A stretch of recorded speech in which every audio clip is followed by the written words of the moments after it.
Fix on Me. So what's up, y'all? Welcome back to Fixed on Me podcast. Today's guest is my friend, my boy, Rick. What's up, man? Say what up to the people. I'm good, man. I'm good. I'm a little nervous. Yeah, bro. It's good though, man. But them nerves gonna be used, man. Yeah. So in today's episode, we're talking about healing and self-care through vulnerability for men. So yeah, man. The past couple of years, I've been dealing with vulnerability and been dealing with a lot of self-healing. I did therapy. I've done my ways of self-care. So what are some would you consider to be self-care, or what's your experience regarding that part? My experience with self-care, I feel like it's vital, especially like we both are husbands, we both are leaders, we both serve in multiple capacities. I feel like self-care is vital in order for you to show up in those rooms, in those spaces that you need to be leading, right? Yeah. I think self-care is something that I looked at as a feminine trait, or not a trait, but a feminine activity, because all we hear is spa days and get your nails done. And truthfully, I'm one of them guys that I go to the nail salon. You feel what I'm saying? Yeah. I get my nails cut, I get the buffing, but the clear is a little too much. I can't do the clear nail polish. That's too much. But I'm all for it because it's like it puts you in a space where you could just relax. Yeah. That the weight, the responsibilities that you have and the commitments that you have, they are not present at that moment. I love going to the gym. Right. That's a good way of self-care for men. I'm telling you, that's one of them ones where you could just, if you angry, you just go in there and just take it out on weights. You know what I'm saying? Like you can just do whatever you want. Hopefully you using the right form and you ain't hurting yourself. Right. But the gym is the right form, people. Oh yeah, for sure. Other avenues of self-care for me, I'm an artist, writing, journaling, praying, eating the right food. It's definitely a vital one. You could feel any type of way, and if you put anything in your body, it's going to add to your like lethargicness or like your slowness. But if you're eating healthy and you're trying to maintain a level of positive thinking, or you're trying to maintain a level of healthy headspace and caring for yourself, I think eating right is very high on my list. No, I agree. I've lost a lot of weight. And he did good. We need to put like a emoji. You can clap it. Yeah. That was one of my self-care things. I was very overweight. I was almost 343 pounds. Dang.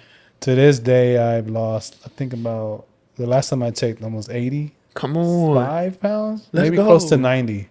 Yeah. I haven't weighed myself, but the last time I weighed myself, I was 253. That's so good. I'm closer to my goal weight, which ideally was 250. Mm-hmm. So I'm 3 pounds away now. Yeah, you doing your thing. But I think I'm going to go smaller than that if I can. Yeah. I'm going to try to see if I can lose another 50 pounds. Dang. I owe this man an Adidas tracksuit. Once he get to that weight, he going to get that Adidas tracksuit. I already talked to my wife. I was saying on this podcast. Yeah, that was the part, bro. I didn't talk to my wife yet. I remember that. I was like, hey, man, I think I fit it. No, but since we're talking about self-help, healing and self-care, regarding vulnerability, though, how do you feel about you as a man being able to be vulnerable, not only with your spouse, but with other men? That's the main one that I'm really trying to connect with men that hopefully watching this, How do I connect, or how do I feel about myself being vulnerable to other men? Yeah. In general, first I'll answer that, like the first part, right? In general, I feel like vulnerability is a superpower for real. Like, I feel like being vulnerable helps you stay free from the stuff that you feel like you have been trying to stop doing, right? My addiction to pornography is something that I'm very open about. You know what I'm saying? Prior addiction, I've been set free, praise the Lord. But that is something that I've been very open about. And it's affected men in a way, like, especially like in my core group at the church, my friends outside of church, they just say like, yo, by you talking so like freely and open about something that you struggled with, it helped me look at my situation and say, I want to be free. And now I know, because, well, prime example, I talk about it so much that like I said, I'm able to stay free. And now people are starting to understand that, because you talk about something that you've overcame multiple times, that sheds more light on the situation. So in a dark room, if you turn a light on, it casts out darkness, right? But the light continues to spread past your confines and your situation, because now the light that you continue to spread on it is bleeding over into people around you. Facts. You know? And now I know, like, for a fact that me being vulnerable men is like, it's bigger than just me. Yeah. You know? Like, I can show that I love them by being open and transparent with them. Yeah, because they might be able to relate. Exactly. At the same time. And that relatability is something that I feel like needs to be stewarded properly. Yeah. You know? Because men, we don't got to be hard all the time. No, we don't. You know, like, we could don't. be soft. Like, we could cry. We could express our disappointments. You know what I'm saying? The Bible even talks about the offense of a brother. Like, the kisses of a friend, they're better than... No, let me not do that, because I was about to quote it wrong. But long story short, basically, when offense comes, we got to be able to go to our brother and say, hey, you offended me. The only way you're able to go to your brother and say you offended me is if you're vulnerable. You let down your guards. That's true. That's true. And then that's how you hold accountability. Absolutely. And then I notice if the other person does get offended by you approaching them in the right manner, of course, then that means they have an internal issue they have to work on. Absolutely. You know what I'm saying? But that's good, man, because vulnerability for me was that I feel like it brings a lot of healing. Yeah. You know, internally. And then when you're able to be vulnerable with other men, you're able to build a stronger bond with your brothers. Absolutely. You know what I'm saying? Me and Rick have been a part of a group that started small and now is like almost 32 guys deep. Yeah. You know, I think it's even more now, bro. Possibly. Yeah. But we have had some times where we just having some tough conversations. Yeah. You know what I mean? And there's always somebody that's just by us being vulnerable with each other. We feel like there's always one guy that can relate. Yeah. And can speak into that man whoever's going through that issue at that moment. And it doesn't have to be an issue. Sometimes it could just be like, yo, I'm just stressed out about something. Yeah, for sure. You know what I'm saying? But it's somehow, some way, there's always somebody in the group that can relate and that can speak into that man. And I notice the whole atmosphere changes, you know, and the conversation just goes and goes. It doesn't stop. Like, I wanted to turn that into a podcast. You know, I was trying to remember, I don't know if Rob was there when he's like, dude, this should be a podcast. You know? But this is a smaller scale. And my focus was vulnerability. So I really appreciate you saying that, dude. Regarding me and vulnerability, I feel, you know, you have your spouse. We're married, like you said in the beginning. Yeah. You could be vulnerable with your spouse. I feel like it's a whole different spectrum, though. Oh, for sure. Vulnerability with your spouse than what it is when you're able to be that way with other men. Yeah. You know? Like you said, you don't have to show this tough facade, you know, all the time. Yeah. You know, men already struggle with connecting with other men in general. Yeah. You know, I remember there were moments my wife used to be like, oh yeah, I met this friend and she has a husband, you guys should meet. And I'm like, nah, I'm cool. You know, that's how it always be. Nah, I'm cool. You know, I'm staying to the friends that I wanted to stay with. Yeah. But that doesn't develop any growth. You know what I mean? So when I did choose to be friendly and connect with certain guys, then eventually the vulnerability will come out just so I can help them navigate something in their life. You know what I mean? Nah, for real, bro. It's you know, you was talking about like being vulnerable with your wife is different than being vulnerable with a man. I definitely know that to be true because I could tell my wife everything, right? But because she's a woman, she can't relate. like a man can, right? I don't have to say stuff in a certain way when I'm talking to a guy, you know? Correct. I just be like, bruh, this, blah, blah, boo, blah, blah.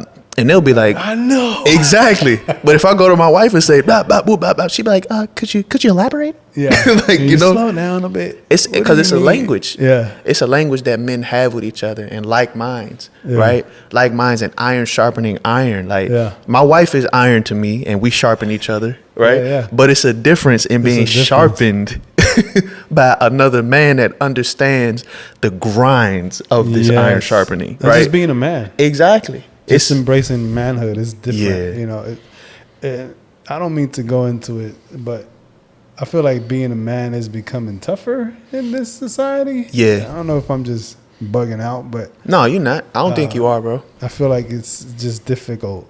I'm don't get me wrong. I love being a man. I love being me. You know what I'm saying? But Yeah. I feel like sometimes I can't express who I am or how I feel about a situation without being judged right away. Oh, You know? it's, man, if you think about it, like from what I'm seeing and understanding through like what society is pushing out, it's like role reversal is happening. You know, like they're showing and pushing like the more dominant masculine female, and now it's like the less dominant passive male is the accepted thing. Especially, if I can say, especially in the African American community. For sure.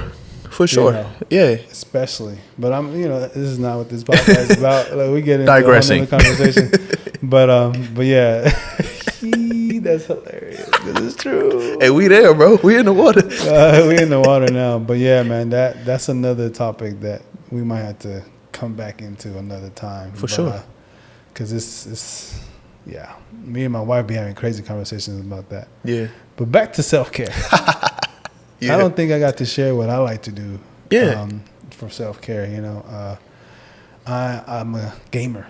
I love gaming. Yeah. So don't get me wrong. I'm very responsible. I'm a responsible husband, responsible father, responsible man all around. Talk that talk, I take care of my business. Yeah. Before I play. Talk that talk, Angel. So just for all y'all that might sit in front of a gaming console and, you know, hey, it might be your livelihood. Yeah. Do it, but also take care of, if you have your family or you have your girl on the side, take care of them before you take care of that. 100%. You know what I'm saying? That's one thing I do. And I like going to the range. Yeah. I forgot about that, bro. Me too. I like going to the range. Love that. I like there's some things I like to do that I probably shouldn't say regarding firearms, but Wow. Okay. no. But I like Everything's legal. I like everything is legal. Yes. Another form of self-care is like I get into I like building them.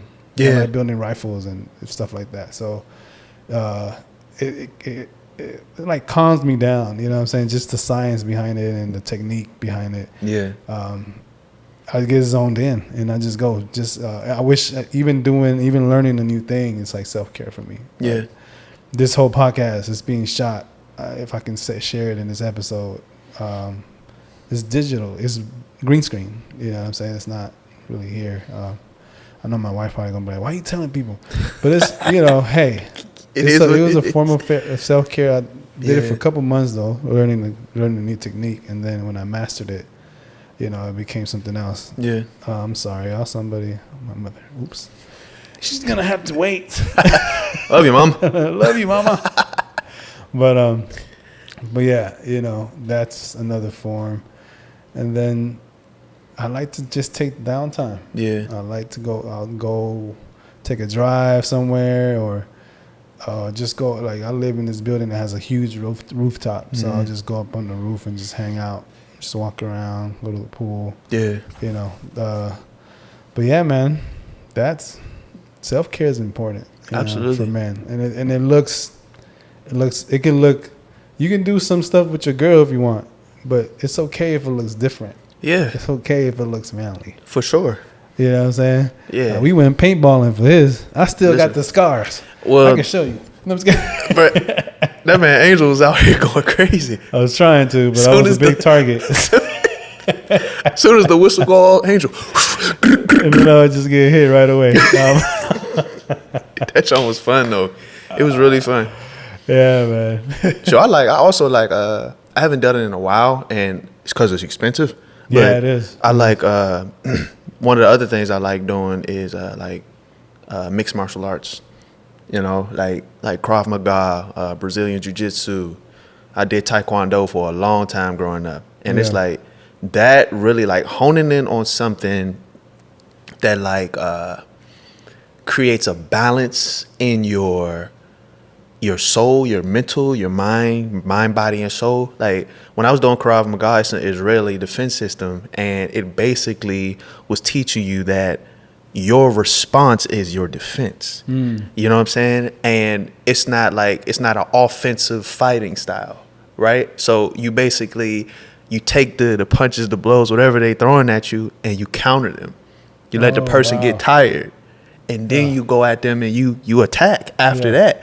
But the thing, it's really defensive, and it's like we really are not trying to cause harm, Yeah. you know. But learning that way of like peaceful, because I used to be a hot head, like you know what I'm saying, like, and you know, don't get me wrong, LA traffic definitely be trying to take me there sometimes. LA traffic It be does that going to you. crazy, Yeah. but I just I think back on them days, man, like when I was taking Krav Maga, man, just moving slow, you know what I'm saying? Doing all the movements. So it's a defensive one, counter Yeah, defensive type of thing. yeah. That's cool. It's like that. And they was teaching it. They taught it to the Israeli military. Wow, Yeah, so it's really tight. I really enjoyed that. that's cool, man. Well, I appreciate you, man. I Hey, bro. appreciate for doing this with me. I hope it helps somebody out that's watching. Till next time, guys. Peace.